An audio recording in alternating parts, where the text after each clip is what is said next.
Assalamu alaikum everyone. This is your host Shahrukh Ali back with another episode and very interesting episode of the interview series. आज जो हमारे guest हैं that is Mr. Mohammad Anees साहब and he is from Turkey. Basically Lahore से हैं, पाकिस्तानी हैं, तुर्की में मुकीम हैं, तुर्की में काम करते हैं.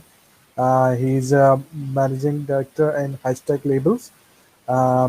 यूट्यूब पे कंटेंट एडिटर हैं और टूरिस्ट गाइड हैं.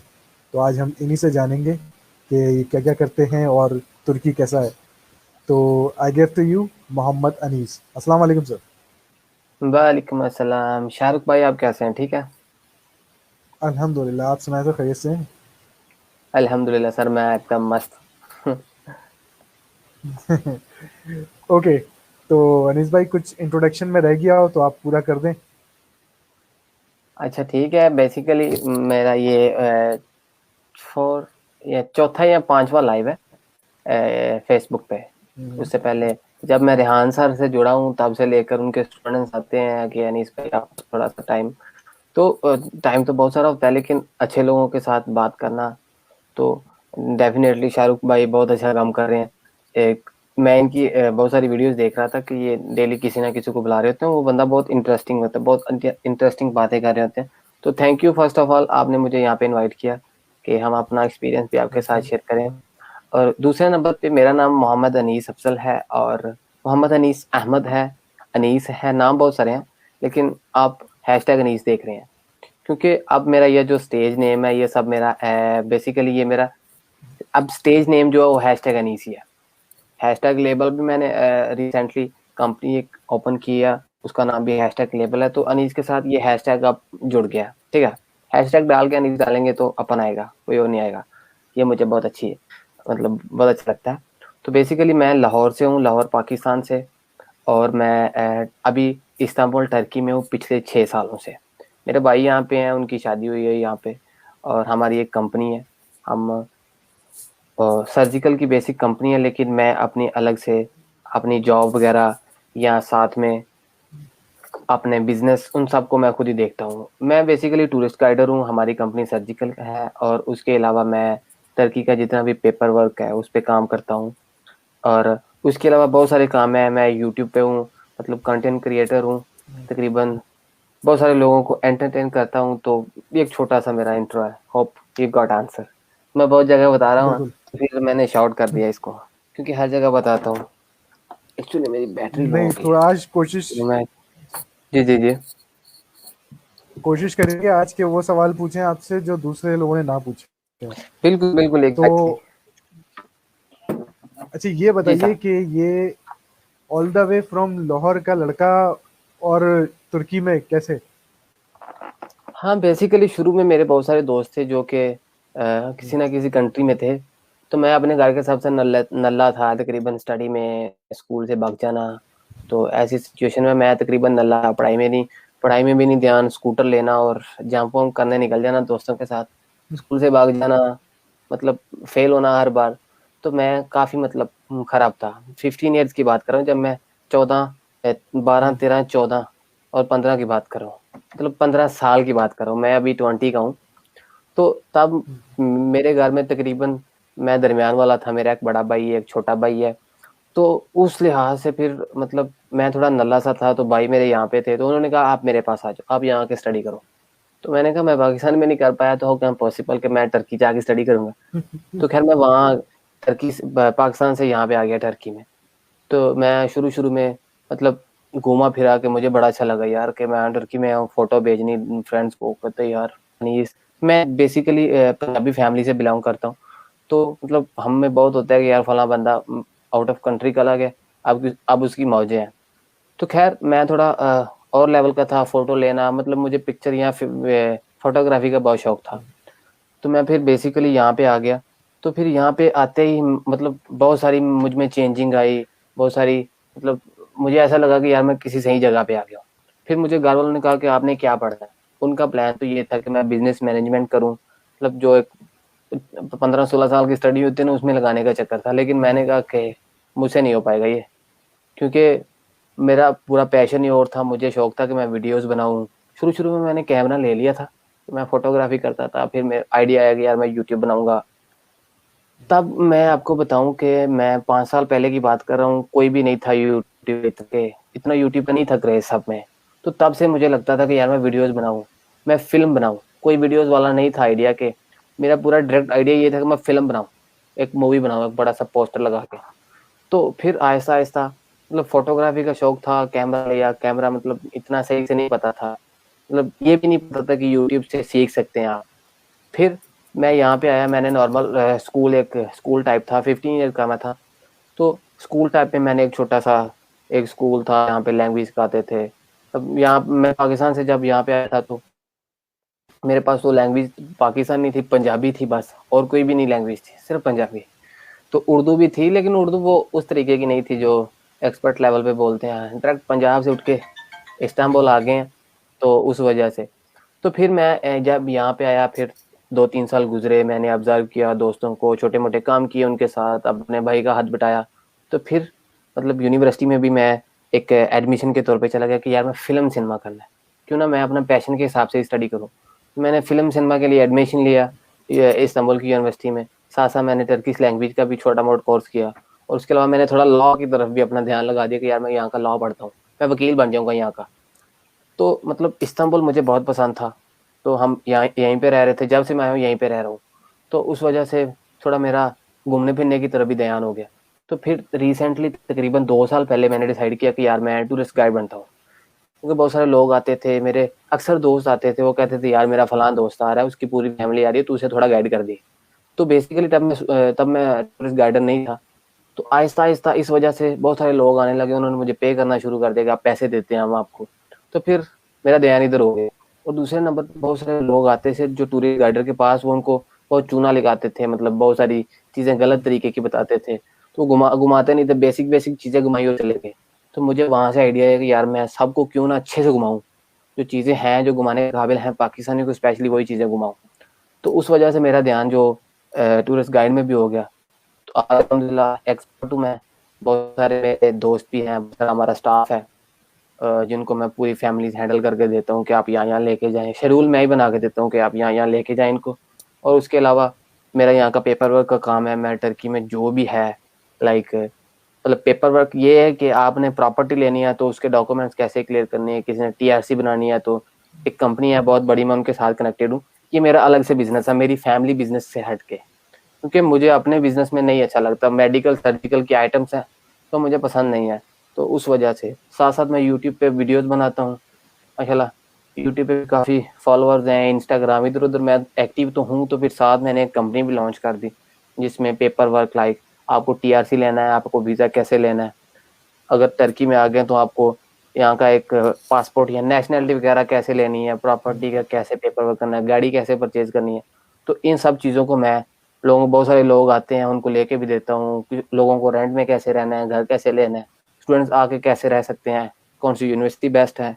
तो इस हिसाब से भी मैं सब कुछ उनकी हेल्प करता हूँ। तो बेसिक काम अपना ही है बॉस, एकदम मस्त चल रही है लाइफ। सही, यस। बिल्कुल परफेक्ट।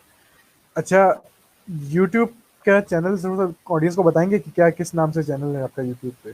मेरा नाम अनीस के साथ अगर हैशटैग लगाएंगे, आगे लगाने भले पीछे लगा दें, अपन आएगा। हैशटैग अनीस नाम है यूट्यूब ओह, पे। बहुत सारे डैम इट, रिकॉर्ड ब्रेक कर चुका हूँ, जरूर देखें। माशाल्लाह, माशाल्लाह। अच्छा, जी। हैशटैग लेबल्स क्या है? हैशटैग लेबल्स एक्चुअली मुझे नाम नहीं समझ आ रहा था कि क्या नाम रखूं। तो मैं पहले मैंने DL रख रहा था, मतलब DHL रखना था, वो एक कंपनी थी, मतलब डियर हार्ट लेबल्स। तो ये डियर हार्ट लेबल थोड़ा लवली सा हो गया था। तो फिर मुझे सजेशन आई कि आप ये नहीं रखें। तो उसके बाद फिर मैंने कहा कि मुझे किसी ने सजेशन दी, बहुत बड़े वो हैं, मतलब मैं उनको बड़ा उनसे बड़ी इंस्पिरेशन लेता हूँ, वो बंदे हैं। उन्होंने कहा कि आप हैशटैग के नाम से काफ़ी मशहूर हैं, आप अपने कंपनी में लेबल डाल के ही रखें, तो आप हैशटैग लेबल्स कर लें। तो हैशटैग लेबल उन्होंने कहा था, फिर मैंने डिसाइड किया कि हैशटैग लेबल्स कर लेते हैं, क्योंकि हैशटैग पे मेरी एक अच्छी पहचान बन गई है। तो फिर इस चीज़ को कंटिन्यू के लिए मैं हैशटैग अनीस भी रख सकता है कंपनी का नाम, लेकिन मैं हमेशा इस कंपनी पे टिका नहीं रहना चाहता। मैं इसको और करूँगा फ्यूचर में, मतलब एक सही लेवल पे लेके जाऊँगा और बड़े लेवल पे इंशाल्लाह प्रमोट भी करूँगा। तो इस वजह से मैंने हैशटैग लेबल चूज़ किया। तो उसमें हम सब कुछ काम अच्छे से कर रहे हैं, एक पूरा क्रू है अपने पास, एक कंपनी है 20 साल पुरानी यहाँ पे जो रजिस्टर्ड है। तो एक हिसाब से नए बंदे के लिए हम यहाँ पे गवर्नमेंट है, तो गवर्नमेंट किसी के साथ धोखा नहीं करती, वो पाकिस्तान में होता है और कंट्री की गवर्नमेंट धोखा नहीं करती, तो इसलिए हम आपके साथ है एकदम फेस टू फेस। तो पब्लिक के लिए भी यही मैसेज है। अच्छा जी अनीस भाई, अब मैं आपसे थोड़ा सा प्रैक्टिकल सवाल पूछ रहा हूँ। मैं जी सर। तुर्की आना चाहता हूँ, इस्तांबुल। जी ठीक है तो कितने पैसे जेब में रख के लाऊं? सर। आपका 15 दिन वीज़ा का को तो टूर आपको करना पता, चाहता हूँ।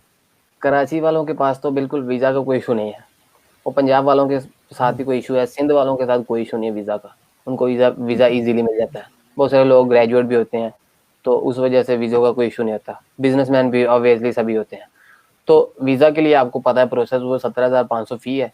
कराची से इस्तांबुल की टिकट भी सस्ती है, मतलब अगर लाहौर से अगर इस्तांबुल की टिकट, रिटर्न टिकट अगर लें तो वो मिलती है तकरीबन, अभी रिसेंटली मेरा एक फैमिली आई, उन्होंने पर टिकट, रिटर्न टिकट 65,000 के लिए, अगर कराची से ले तो 35,000 है। तो वीज़ा प्लस 35,000 मतलब 60,000 बन गया आपके पूरे वीज़ा का और टिकट का।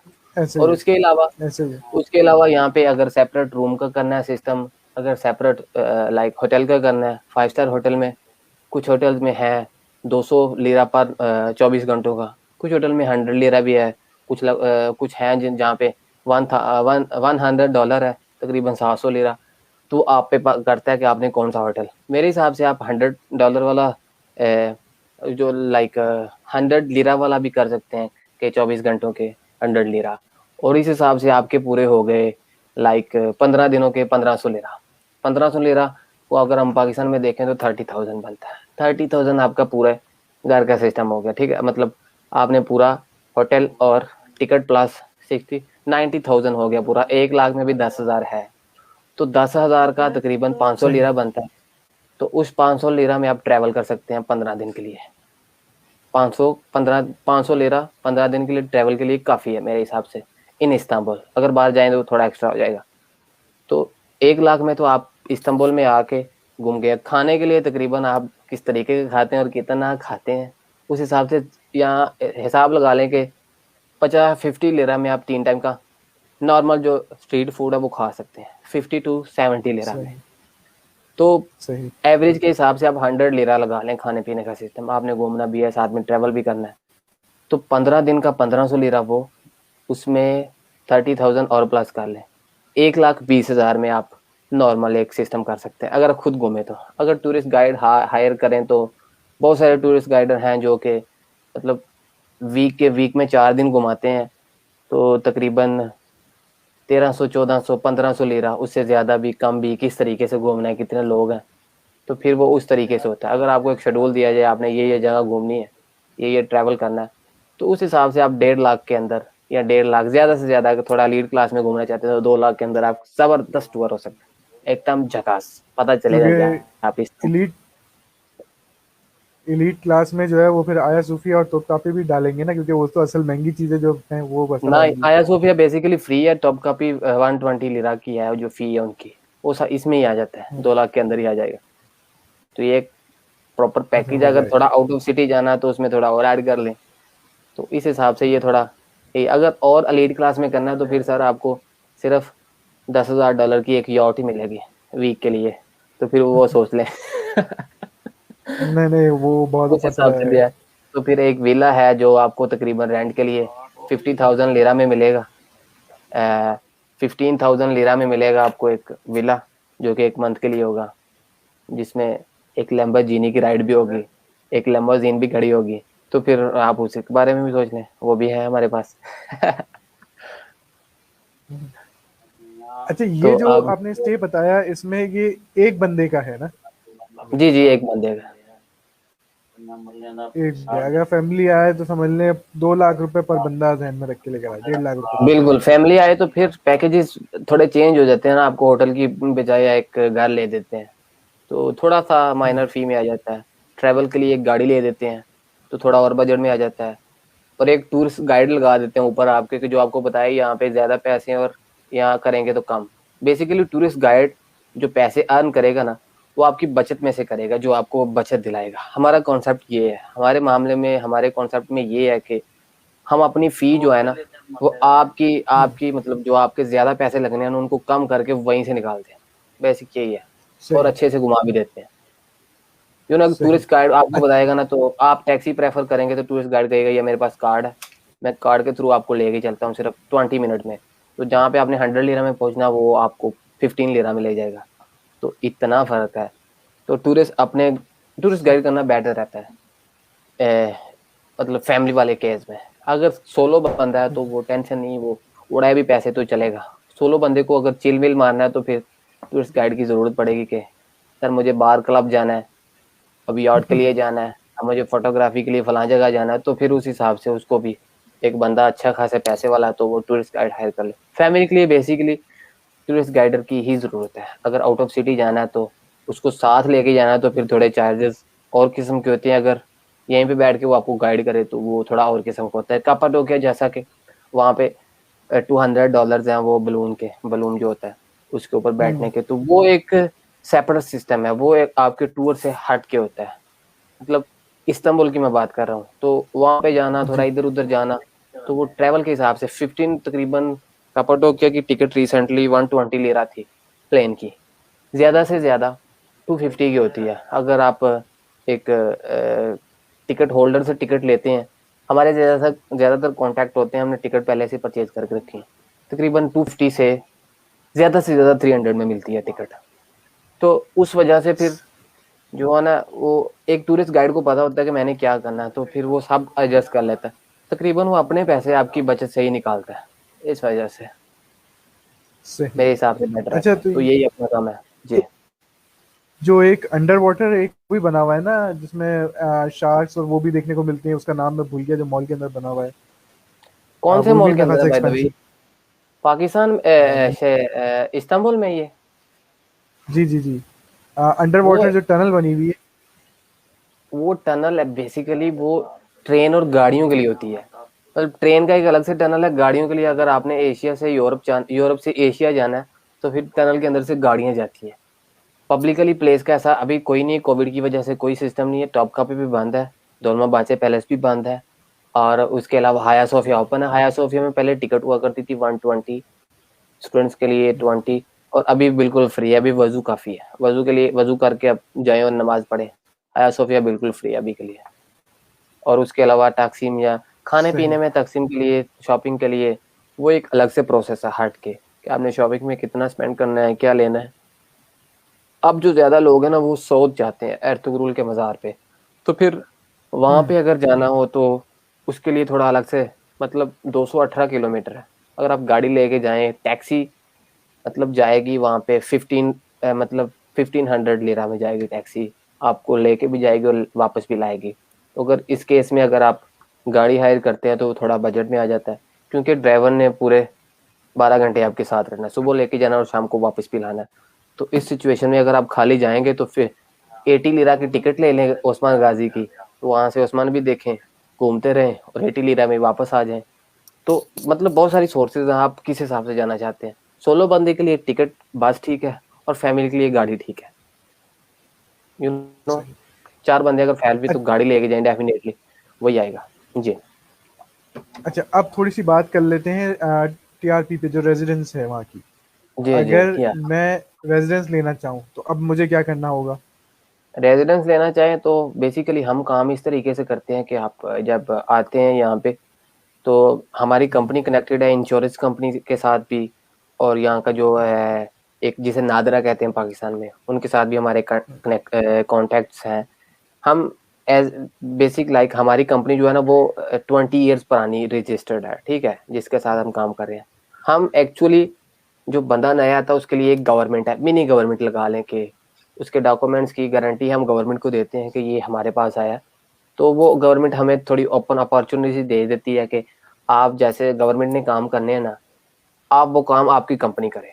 तो बेसिकली हमारी कंपनी को रिक्वायर होता है सही। आपकी अम्मी का नाम और पासपोर्ट की फोटो फोन के ऊपर मेल कर दे या व्हाट्सएप कर दे, और उसके साथ जो वीजा के ऊपर आपकी फोटो लगी होनी चाहिए उसकी एक फोटो चाहिए होती है।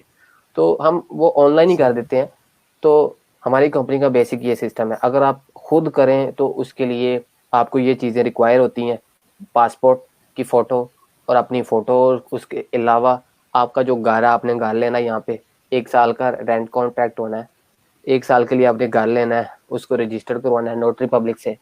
फिर आपने जाके इकामत का जो है ना वो TRC का सिस्टम प्रोसेस एड्रेस लेके उस एड्रेस पे आपने जमा करवानी है। तो इस हिसाब से अगर आप घर लें तो घर आपको कम से कम मिलेगा, मतलब 2000 से दो अराउंड 2000 लिरा में मिलेगा, तकरीबन 2000 लिरा में पर मिलेगा आपको मंथ? एक घर। या और पर मंथ उससे पहले आपको जब पहले महीने में 6000 लिरा, क्योंकि 2000 लिरा जो वहाँ का होता है जिसने घर लेके देना उसने लेना है, और 2000 लिरा वो एडवांस लेते हैं एज एडवांस। तो 6000 लिरा में आपको घर पड़ेगा। उसमें आपने फर्निश के जैसी कुछ चीजें लानी है, लाइक आपने फ्रिज AC TV जो भी लाना है वो अलग से है, आपको जी। खाली घर इतने में मिलेगा।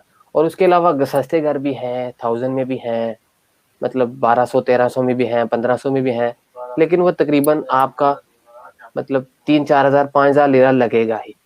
तो उस हिसाब से 5000 लिरा आपका घर का, और TRC का तकरीबन फी होती है $100 से $120 प्लस होती है।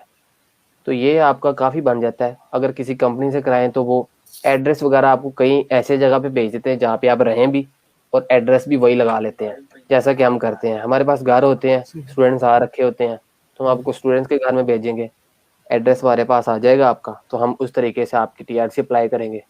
300 to 400 डॉलर की होता है, मतलब कम ज़्यादा भी हो जाता है, क्योंकि इंश्योरेंस कंपनी हमारी अपनी बेसिकली जो खर्चा होता है ना वो तकरीबन 1000 लिरा 1200 लिरा तक होता है।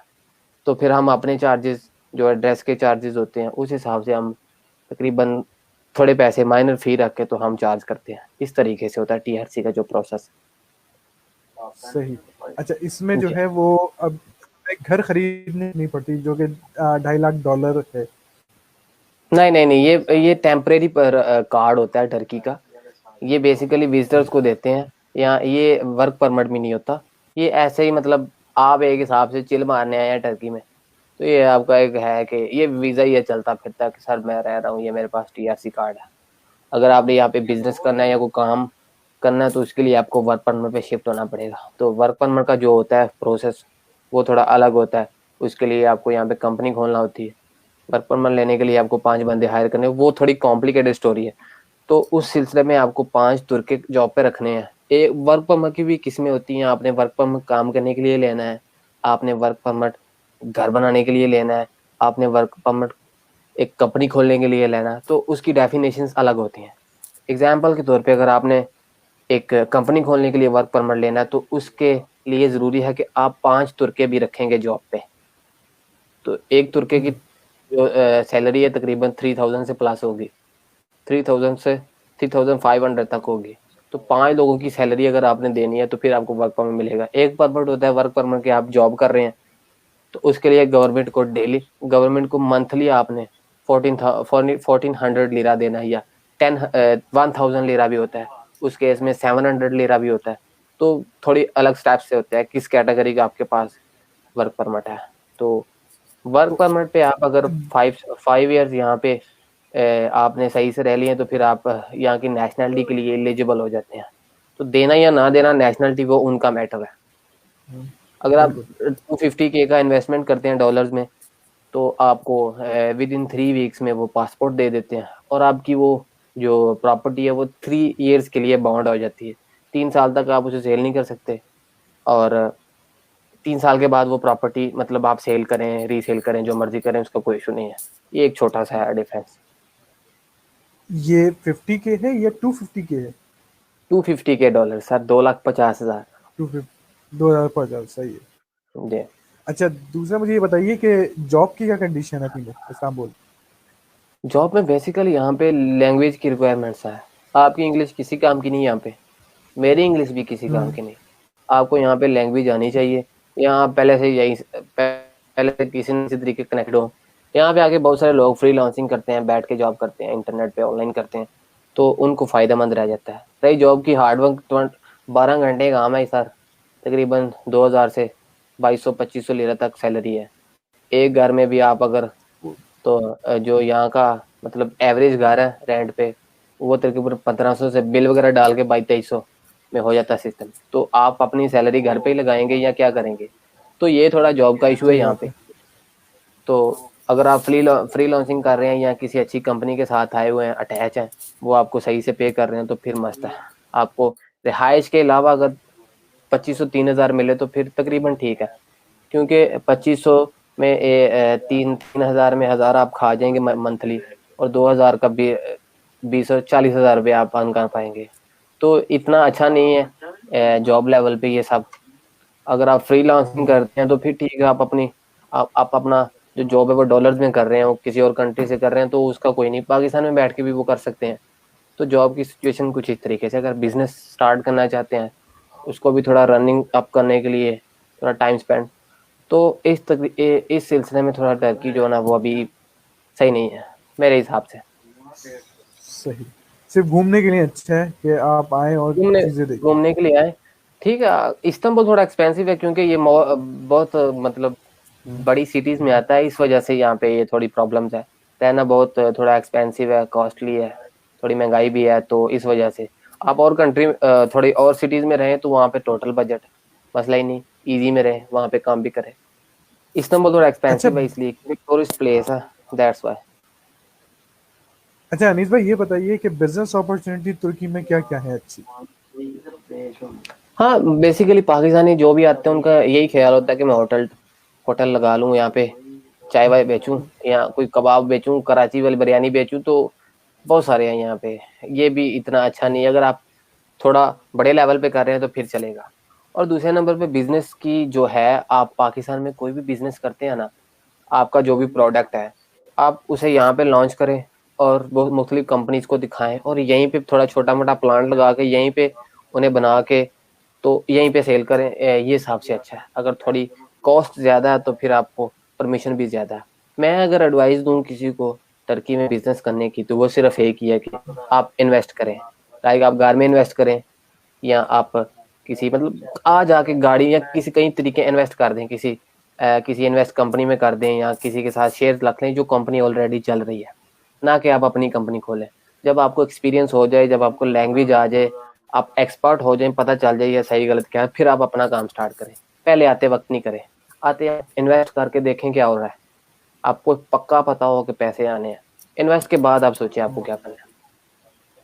जी सही। शुक्रिया। अच्छा अनीस भाई, ये बताइए कि अगर कोई तुर्की आना चाहे और आपसे कांटेक्ट करे तो वो कैसे कर सकता है। जी मेरा कांटेक्ट हर जगह पे है, इंस्टाग्राम पे आप लिखे, मेरा हैशटैग लेबल के पेज है, मेरे दोस्त हैं जो मेरे मैनेजर वगैरह हैं वो सब देखते रहते हैं मेरा ऑनलाइन। यहाँ तक कि कोई कमेंट भी कर देगा मेरे यूट्यूब के ऊपर, तो वहाँ पे मेरे दोस्त साहब मेरे साथ एक्टिव होते हैं, तो कोई ना कोई अगर मैं ना देख पाऊँ तो मेरा दोस्त देख लेते हैं। तो इस तरीके से कांटेक्ट करना बहुत आसान है, सही। बस क्योंकि उसमें क्लू पाकिस्तान से होना अगर कोई चाहिए। आना चाहे तो हम। जी जी, बस उसमें क्लू होना चाहिए कि आप इस पर्पज से आ रहे हैं या इस वजह से हम आपसे बात करना चाह रहे हैं। क्योंकि बिग फैन, हेलो सर मैं आपका ये तो बहुत मतलब ये बिजनेस की बात नहीं है।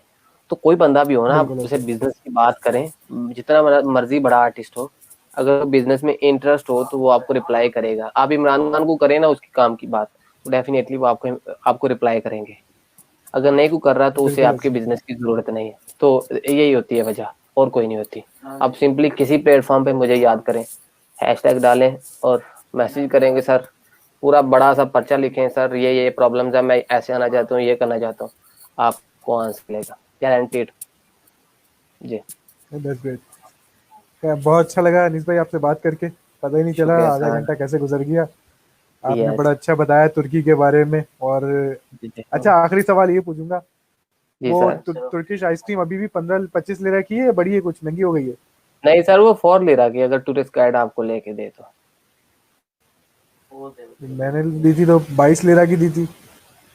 हाँ ना, आपको 22 की मिलेगी, 25 की मिलेगी, 30 की मिलेगी, 40 की मिलेगी। अगर टूरिस्ट गाइडर आपको लेके देगा तो हैं? सिर्फ 4 लेकर के मिलेगी। यस, यही फर्क होता है अच्छा, ना, ये बहुत सारे ये एक लोग बड़ा। आते हैं यार, यही फर्क होता है बहुत यार, टूरिस्ट गाइड को इतने पैसे क्यों देने हैं भाई, आपने हर जगह भी तो बहुत सारे पैसे देने हैं। तो आपके पास टूरिस्ट गाइडर, उसने कहना है सर ये करे ना इसका काम जरा, तो डेफिनेटली रिटेल प्राइस ही लगेगी। टूरिस्ट को ज्यादा पैसे लगते हैं हर जगह पे, टैक्सी ज्यादा चार्ज करती है, खाने वाले ज्यादा चार्ज करते हैं आपको। मैं इसी वजह से तंग हार के ये कह रहा हूँ कि आप जब भी यहाँ पे आए, आप किसी ऐसे बंदे से कांटेक्ट करें जो आपको कम से कम अच्छी एडवाइस तो दे, आपके पैसे की बचत करेगा। सही बात है। आप उसमें अगर $100 उसे दे देंगे, अगर बंदा आपके $500 की बचत कर रहा है, तो आपको 100 या $200, हत्ता के $400 देने में भी कोई प्रॉब्लम नहीं होनी चाहिए। क्योंकि वो आपके लिए काम कर रहा है, सिर्फ और सिर्फ आपके लिए। तो बस यही मकसद है कि आप हर चीज़ को सीखें। मैं बहुत सारी वीडियोस डाल रहा हूँ यूट्यूब पे, बता रहा हूँ कि ये चीज़ है, आप ये करें। मतलब आप इंडिविजुअली आ सकते, ज़रूरी नहीं है कि आपको एक टूरिस्ट गाइडर चाहिए। आपको कम से कम बताने वाला एक पाकिस्तानी चाहिए, आपकी ज़बान में बताने वाला चाहिए, आपकी उर्दू में बताने वाला चाहिए, आपकी इंग्लिश में बताने वाला चाहिए। आप बस आप नोट करेंगे तो ही सर्वाइव कर पाएंगे। तो यही है एक वो 4 बिल्कुल लेना की ऐसा ही है। जिसकी बात आप कर फिर रहे हैं। अब देखें ना, जो 25 लिरा की चीज़ मैंने ली वो 4 लिरा की है, तो इसको ये कह लें यस, जहाँ गूगल मैप फेल हो जाता है वहाँ अनीस भाई होते हैं। यस। तो इसी वजह से एक छोटी-छोटी चीज़ों में ना, तो बेसिकली हमारी फी एक हिसाब से फ्री काम करते हैं। मेरे बहुत सारे हैं जो जिनको मैं बताता हूँ कि यार इस फैमिली को आपने इस तरीके का करना है फेस, किसी को पता नहीं चलना चाहिए क्या होना। आपने भाइयों के एक फैमिली मेंबर हो गए, इनको सब कुछ बताना है, तो वो और तरीका होता है। अगर आप कोई फॉरेनर या एग्जाम्पल के तौर पे मैं पाकिस्तानी हूँ ना, आपको कोई इंग्लिश टूरिस्ट गाइडर दे दें तो वो आपको नहीं समझ पाएगा, भले ही आपको इंग्लिश आती है, वो आपको वो फील नहीं दिला पाएगा। एज ए पाकिस्तानी होने के नाते मैं बहुत सारे फॉरेनर को भी घुमाता हूँ, लाइक जो यूरोप से आते हैं। तो पाकिस्तानी होने के नाते आपको प्रेफर करना चाहिए कि किसके पास ज़्यादा एक्सपीरियंस है। मैं यहाँ 6 साल से हूँ, तो तो डेफिनेटली मुझे बहुत चीज़ों का पता है। एक ही अगर सिटी में 6 साल से रहें, आप अगर कराची में बचपन से है ना, तो आपको कोई कहे यार वो नूरियाबाद यहाँ पे नहीं, नूरियाबाद वो दूसरी तरफ शिफ्ट हो गया है, तो आप मानेंगे? आपको कोई यार आपके मोहल्ले में जो बस आती है वो ऐसे बंद है, तो आप अभी भी बस से उतर के आ रहे हो, तो फिर कुछ चीजें हैं जो यहाँ वहाँ के रहने वाले को पता होता है, दूसरे बंदे को नहीं पता होता। तो इस वजह से बिल्कुल। तो वाकई में बहुत अच्छा लगा अनीस भाई, आपने इतनी इन्फॉर्मेशन शेयर की। और मैं अपनी शुक्रिया। ऑडियंस को भी बोलूँगा कि जिसको तुर्की जाना है, डू कांटेक्ट अनीस भाई पहले। इनको मैसेज जी जी, करें, शुक्रिया। इनका कांटेक्ट डिटेल मैं डिस्क्रिप्शन में लिख रहा हूँ। डू जी मैसेज जी हिम, इनका यूट्यूब चैनल ज़रूर सब्सक्राइब करें, देखें वहाँ पर इनकी वीडियोस बड़ी अच्छी होती हैं। और तुर्की जाने से पहले दफ़ा डू कॉल हिम, और अगर नहीं हो तो मेरे रेफरेंस से कॉल करें उनको, आपको ज़रूर हेल्प करेंगे। ठीक है, तो अनीस भाई, शुक्रिया। थैंक यू वेरी मच, आपने टाइम दिया, बहुत शुक्रिया, अच्छा लगा आपसे बात करके। है वाला इसी के कर साथ दे। प्रोग्राम तशक्कुर। ओके। शुक्रिया। तो इसी के साथ प्रोग्राम एंड करते हैं। अल्लाह हाफ़िज़।